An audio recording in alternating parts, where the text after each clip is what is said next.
اور جب شور و شغب بڑھ گیا ہرقل کے دربار میں، کہاں پر؟ بیت المقدس میں،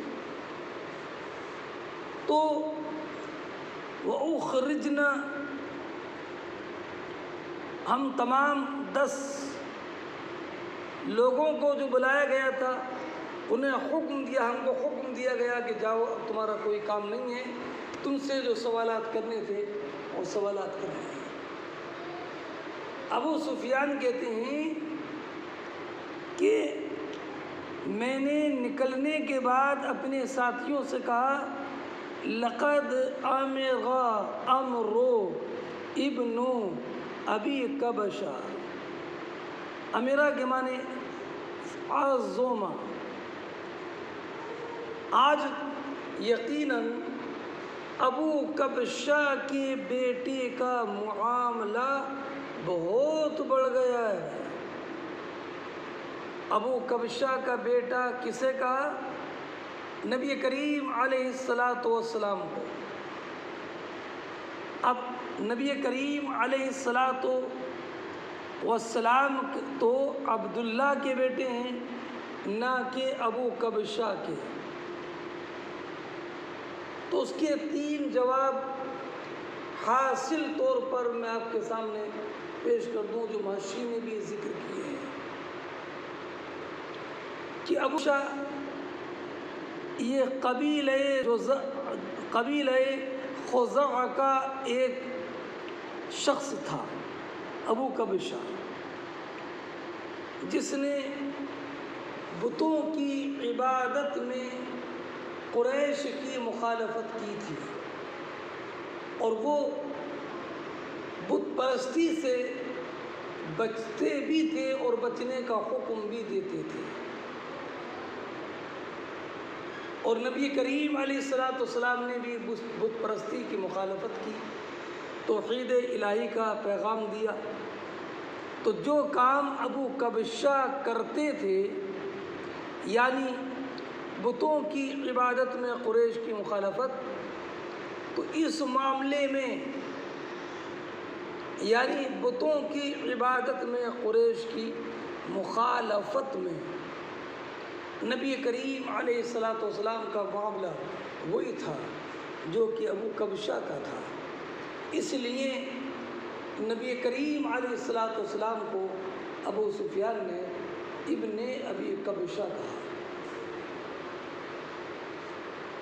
دوسرا یہ کہ ابو کبشہ نام کا نبی کریم علیہ السلام کی ننیہال میں کوئی شخص تھا۔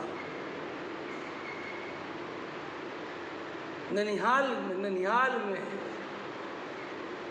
نانا پرنانا اس طریقے سے اس ننیہال میں کوئی ابو کبشہ نام کا شخص تھا، تو اس کی طرف نسبت کرتے ہوئے کہا سرکار کو ابن ابی کبشہ، اس لیے کہ اہل عرب کی عادت تھی کہ جب کسی کی تحقیر مقصود ہوتی تو اس کو منسوب کر دیتے اس کے گمنام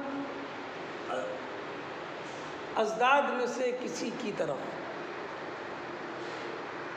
تیسرا یہ کہ نبی کریم علیہ السلام نے حضرت حلیمہ سعدیہ کا دودھ پیا تھا، تو حضرت حلیمہ سعدیہ ماں ہوئی اور ان کے شوہر نبی کریم علیہ السلام کے رضائی والد ہوئے، تو انہی کی کنیت تھی ابو کبشہ۔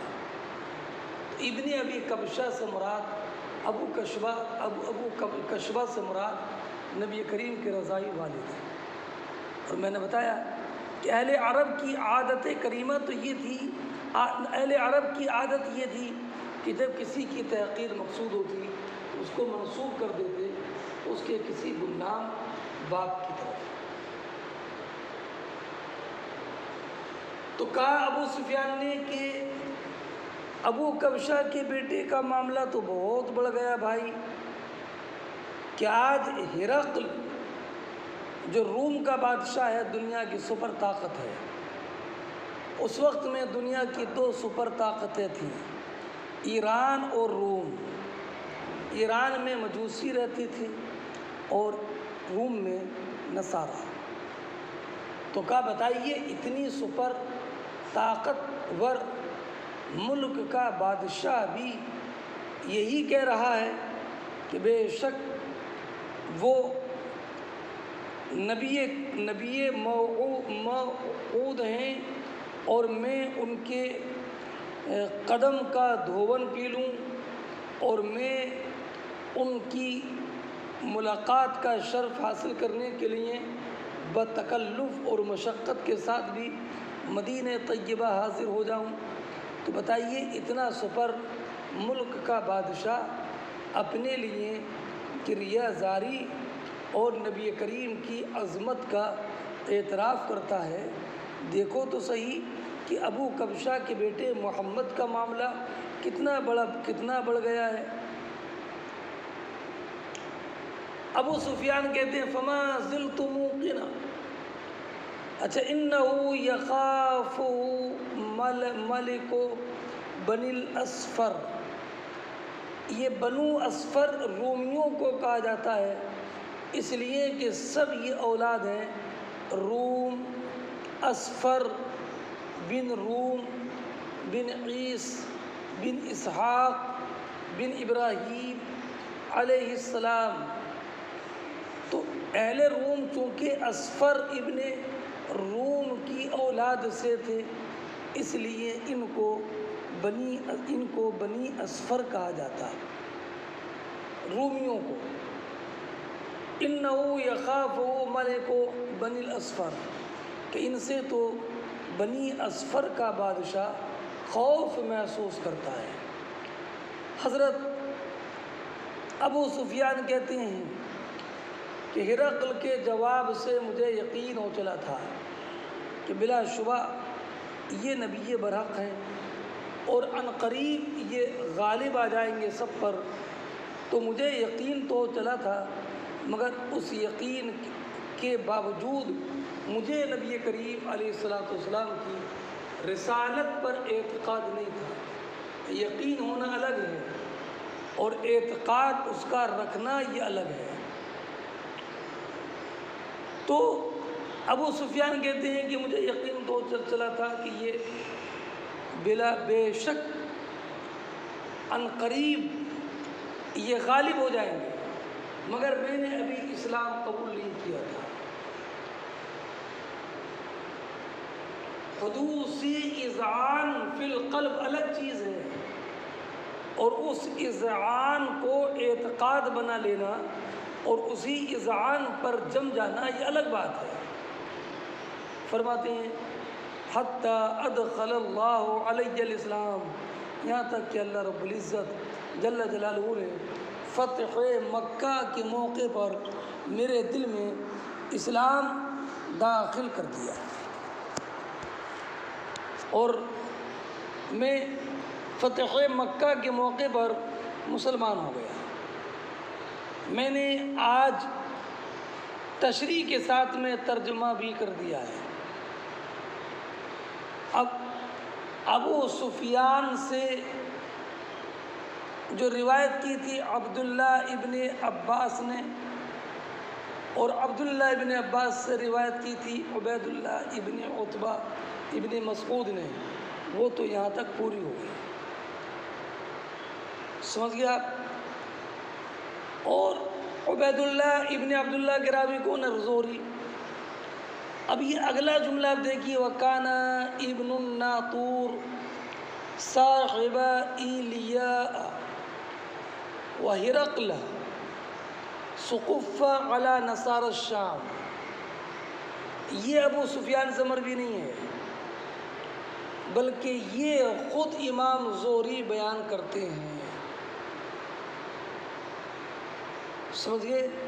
اور امام زہری نے بیان کیا تھا وہی سند سابق شعیب سے، اور شعیب نے خبر دی تھی ابو الیمان حاکم بن نافع کو، اور ابو الیمان حاکم سے روایت کی امام بخاری نے۔ تو یہ روایت امام زہری سے ہے اور امام زہری کی روایت جو ہے امام زہری رضی اللہ تعالی انہوں کی ملاقات ابن ناطور سے براہ راست ہوئی ہے اور ابن ناطور سے براہ راست امام زہری کا لقاء ثابت ہے۔ اب امام زہری فرماتے ہیں کہ ابن ناطور جو کہ بیت المقدس کا حاکم تھا اور ہرقل کا دوست تھا اور شام کے نصارہ کا پادری تھا، یہ ابن ناطور کا مختصر تعارف ہے۔ وکان ابن الناطور صاحب ایلیا و ہرقل، ابن ناطور ایلیا کے حاکم تھے، وہ ہرقل یعنی صاحب ہرقل اور ہرقل کے دوست تھے۔ سقف علی نصارى الشام، شام کے نصارہ کے سقف پادری تھے، رئیس تھے، مذہبی حاکم تھے۔ یحدث ابن ناطور بیان کرتے ہیں، ابن ناطور کیا بیان کرتے ہیں کہ جب رومیوں پر فتح و نصرت کے جشن منانے کے لیے ہرقل حمص سے بیت المقدس آیا تو ایک دن اس نے ہرقل نے خواب میں دیکھا، کیا خواب میں دیکھا کہ ختنہ کرنے والوں کا بادشاہ غالب آ گیا، اور یا اس نے رات میں تاروں کو دیکھا اور تاروں کو دیکھ کر اس نے یہ کہا کہ بھئی تاروں کی رفتار یہ بتاتی ہے کہ ختنہ کرنے والوں کا بادشاہ غالب آ گیا۔ یہ ہرقل نجومی بھی تھا اور یہ ہرقل کاہن بھی تھا۔ کاہن وہ اسے کہتے ہیں جو شیاطین کے القاء سے آئندہ کی خبریں بتائے، اور نجومی جو کہ تاروں کی چال سے حالات کا اندازہ کر لیں۔ اب رات میں اس نے تاروں کو دیکھ کر یہ سمجھا کہ ختنہ کرنے والوں کا بادشاہ غالب آ گیا اور میری سلطنت زوال پذیر ہو گئی۔ تو صبح کو اٹھا، اٹھنے کے بعد دیکھا تو بہت سست، جغرافیہ بدلا ہوا، چہرے پر ہوائیاں اڑ رہی تھیں، بہت منتشر اور پریشان تھا، وحشت زدہ تھا، عالم خوف میں تھا، اس کا دل بالکل اچاٹ تھا۔ تو اس کے ساتھیوں نے کہا بادشاہ سلامت کیا ہوا کہ آپ بالکل حواس بند، چہرے پر ہوائیاں اڑ رہی ہیں، نہایت مضطرب، پریشان اور عالم حزن و غم میں ہیں، چہرے کی حشاشت اور بشاشت سب ختم ہو گئی، آخر کچھ تو بتائیے کہ آپ پریشان اور اتنے غمگین اور رنجیدہ کیوں ہیں؟ تو اس نے بیان کیا، ارے بھائی میں پریشان کیا ہوں، میں نے رات تاروں کو دیکھا اور تاروں کو دیکھنے کے بعد میں نے یہ سمجھا کہ ختنہ کرنے والوں کا بادشاہ غالب آ گیا اور ہماری بادشاہت کا چراغ گل ہو گیا۔ تو اب یہ بتاؤ کہ اس زمانے میں ختنہ کون کراتے ہیں؟ تو لوگوں نے کہا ختنہ تو صرف یہود کراتے ہیں، اور پھر لوگوں نے ان کی اس پریشانی کو دور کرنے کی کوشش کی، یعنی وہی خوشامد، چمچہ گیری کرنے کا کام شروع کیا۔ عالی جا بنا، پریشان کیوں ہیں؟ یہ کوئی ایسا خواب ہے کہ جس کی وجہ سے آپ پریشان ہو رہے ہیں؟ اس کا حل تو بہت آسان ہے۔ تو اس کا کچھ چہرہ بدلا کہا بھئی کیا اس کا حل آسان ہے؟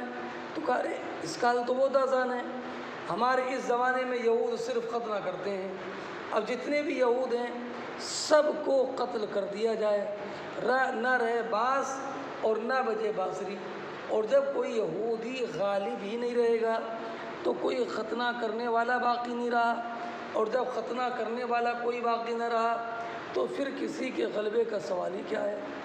آپ تو اپنے ملک میں جتنے بھی شہر ہیں سب کے حاکموں کو ایک خط لکھ دیجئے اور حکم دے دیجئے کہ جتنے بھی یہود ہیں سب کو قتل کر دیا جائے۔